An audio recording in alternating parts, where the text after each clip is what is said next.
We all have times when we worry, whether it's about work, health, family, relationships, or a host of other reasons.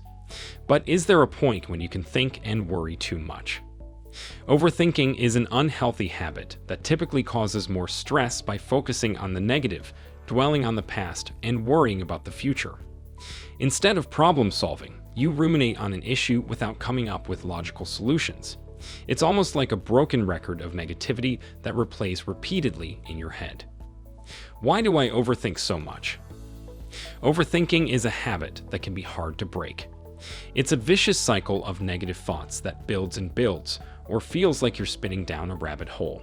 For example, you may start worrying about a specific situation at work, which leads to worrying about money, which leads to worrying about losing your job. But why do you tend to overthink? Overthinking can be a symptom of stress, anxiety, or depression. While overthinking isn't a mental disorder in and of itself, it can be connected to generalized anxiety disorder. Those with generalized anxiety disorder tend to worry excessively about many things and may experience the following.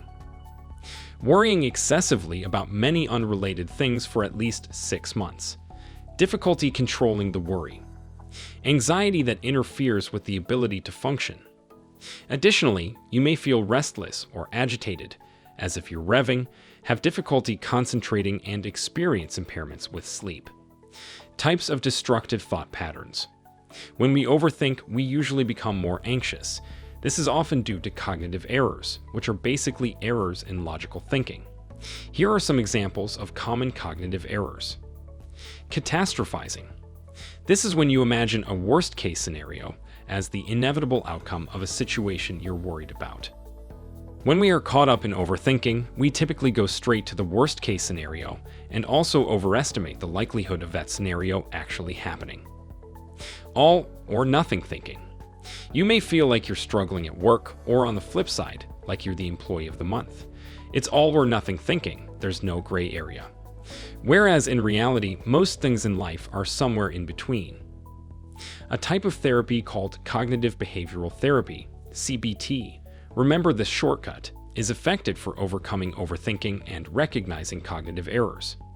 It helps one learn to first identify the errors, then to reframe the thinking in more logical and balanced ways. Overgeneralizing.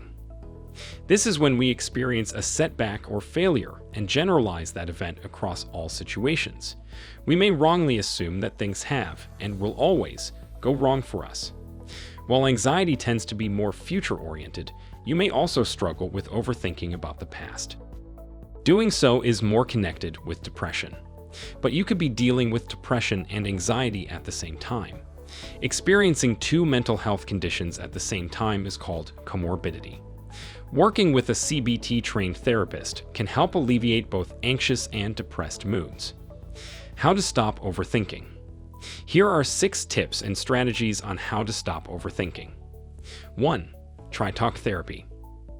CBT helps you learn how to identify the challenge and reframe your negative thoughts, and also teaches how to cope with your worry and anxiety in healthier ways. 2. Set up a worry period. Choose a time in the day to implement a worry period, aiming for about 30 minutes. During that time, you write down all your worries, then go through your list and highlight the worries that you can problem solve, things you have control over. Then spend some time brainstorming solutions. For the items you have no control over, like how someone else may react to a situation, work on letting them go until your next worry period. You're really trying to only worry during your worry period. It takes a little bit of time, but eventually what happens is you develop better control over your worries. 3. Rethink your what if. Do you constantly ponder questions like, what if I lose my job? Or, what if I get sick? While having these thoughts is normal, it becomes a problem when you focus only on the worst-case scenario. For every what-if worry, change this to an if-then statement where you come up with a then I will do or say if that what-if or even worst-case scenario does happen. Focus on having a concrete plan in place. 4. Challenge your negative thoughts. You may think your boss hates you or you'll never reach your fitness goals. Instead of letting those negative thoughts take over, challenge and reframe them into positive, empowering thoughts.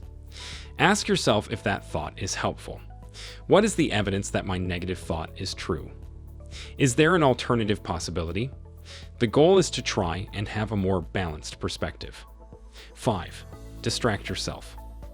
Healthy distraction can be helpful.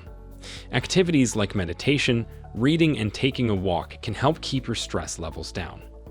It's best to be proactive and build these activities into your routine.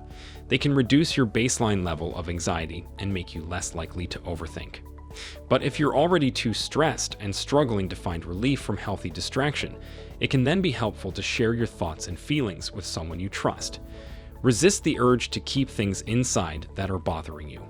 Try talking to a friend, family member, or therapist. 6. Practice self-compassion. You probably know how to show compassion to your mother or a friend, but what about yourself? What does your inner dialogue sound like when you face a problem or challenge? It's really about being able to extend love, kindness, and forgiveness to yourself.